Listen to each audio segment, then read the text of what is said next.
નમસ્કાર મિત્રો, હું ડૉક્ટર નીલ પટેલ. ગઈકાલે લોકશાહીના પર્વમાં હું ઘાટોડિયા વોર્ડથી ઉમેદવાર હતો.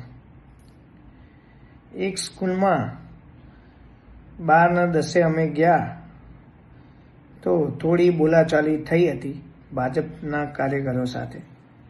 તો ભાજપે અમારો મોબાઈલ જૂટવી લીધો. પછી સ્કૂલની બહાર સુધી અમને મારતા લાવ્યા અને છેલ્લે તો એમના મારા માથા ઉપર આ લાકડીઓના ઘા બી કર્યા છે.